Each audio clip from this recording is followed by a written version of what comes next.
G'day guys, I've been given a chemistry question to do today. More specifically, we're doing a limiting reagent question. So what does the question say? Well, we have methanol, which is used as a fuel, can be made by the reaction of carbon monoxide and hydrogen gas. So here is the actual reaction. Now we're asked to suppose that 356 grams of carbon monoxide and 65 grams of hydrogen gas are mixed and they react in the presence of a catalyst. Okay, so to start with, we're asked which is the limiting reagent, what is the mass of methanol that can be produced, and what mass of excess reactant remains after the reaction is complete. Okay, so this is our classic limiting reagent question. So to start with, what we're going to do is we're going to find the number of moles of each of our reactants. So to start with, let's just write down what we're given. So we're given the mass of carbon monoxide is 356 grams. We're also given the mass of the hydrogen to be equal to 65 grams. Cool. Now what we're going to do is we're going to work out the molar mass of each of these. So the molar mass, let me just write that a bit neater. The molar mass of carbon monoxide is equal to 12.01 plus 16. So it's going to be what? 28.01 grams per mole. And this one is just the molar mass is of H2 is 2.016 grams per mole. Cool. So now that we've got each of these, we can actually work out what are the molar amounts of each of these compounds in the initial reaction. So we're going to go the number of moles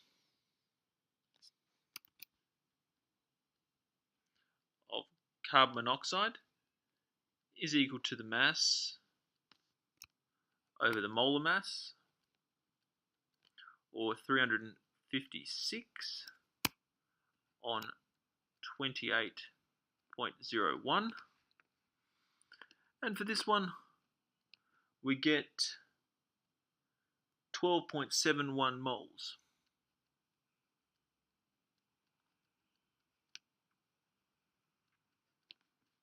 Now, for the next one, the number of moles of hydrogen gas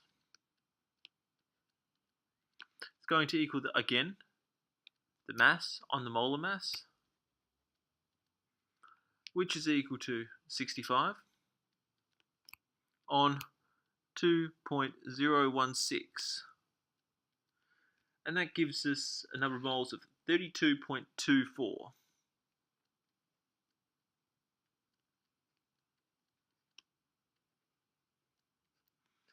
Okay, so we've got these two molar quantities, and you're saying to yourself, okay, well, the hydrogen gas is heaps more than the carbon monoxide, so surely the hydrogen gas is not the limiting reagent. Well, to start with, what we need to do is we have to look at our molar ratios, and we've got to write, well, usually it's important to write a molar statement. So what you're going to say is the number of moles of hydrogen gas is going to have to be double the number of moles of carbon monoxide.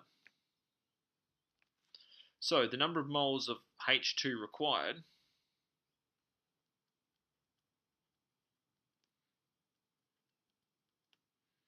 is going to have to be 2 times the number of moles of carbon monoxide, which is 12.71,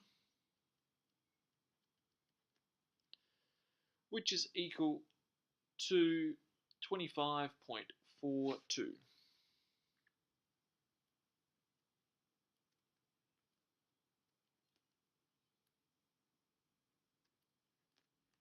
Now, as you can see, this number of moles that is required of hydrogen gas is less than the number of moles that we have. So the number of the hydrogen gas is in excess, i.e. we're going to have some hydrogen gas remaining at the end. And as a result, The other one, the carbon monoxide, is the limiting reagent. So what we can say here is we can say as 25.42 is less than 32.24, CO is the limiting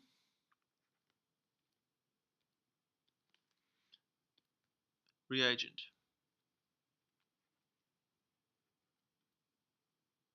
Cool. Now that's part A done. So part A is probably the most complicated. The rest of them are relatively straightforward. We're running out of space though, so let's get on to part B. I'll do it over here. What mass of methanol can be produced? Now when we're doing like these kind of limiting reagent problems, once we've found the limiting reagent, all of our molar quantities come from whatever the moles of the limiting reagent is, because that's the one that's used up first. So as you can see in our reaction, the number of moles of CH3OH is equal to the number of moles of CO, because they don't have, well, they're the same quantities there. So therefore we know that the number of moles of CH3OH is going to be equal to 12.71.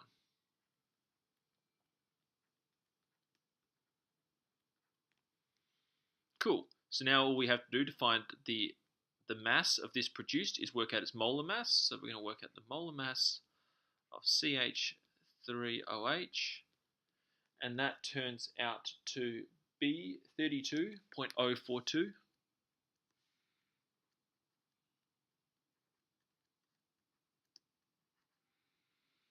And so we can say that the mass is equal to the number of moles times the molar mass, or 12.71 times 32.042, and that gives us a final mass of 407.25.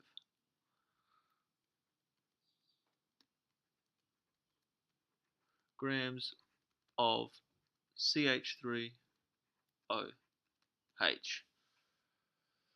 Cool. Now finally, the last part of this question is, what is the number of moles of like excess reactant remaining? So let's just split this up. We've got C. Now, what we're going to do to find the excess reactant, we've got to figure out, well, the number of moles of hydrogen gas that we started with, or that we brought to the reaction, was 32.24.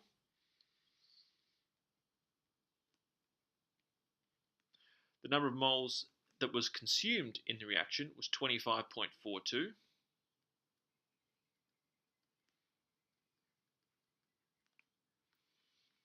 So the number of moles remaining of hydrogen gas is 6.82.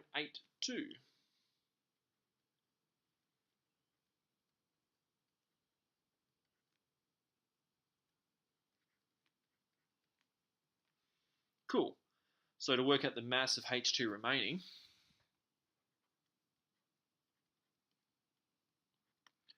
that's just going to be equal to the number of moles times the molar mass, which is equal to 13.75 grams of H2 remaining. Now, this question, guys, is not too complicated. Let me just separate that. Not too complicated. However, like, if you get stuck in these sort of questions, or you don't know where to start, the best thing to do is to work out how many moles of each of the reactants that we start with. So even if you, in an exam or a test, if you don't know what you're doing, if you write down that you've got the the number of moles of carbon monoxide and the number of moles of hydrogen gas, and you show that you've worked them out, like you get to here, it's worth just doing that just so the teacher can go, well, look, they started it. He might have run out of time, or you'll get a few marks for just doing that.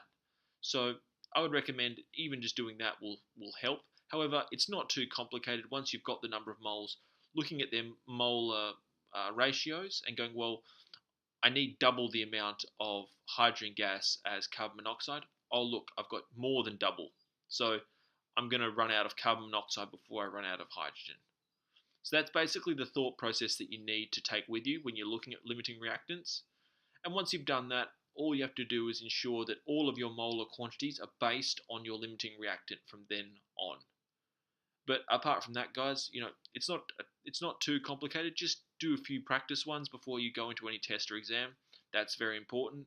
But keep chugging along, keep practicing, and above all, make sure you keep enjoying your chemistry.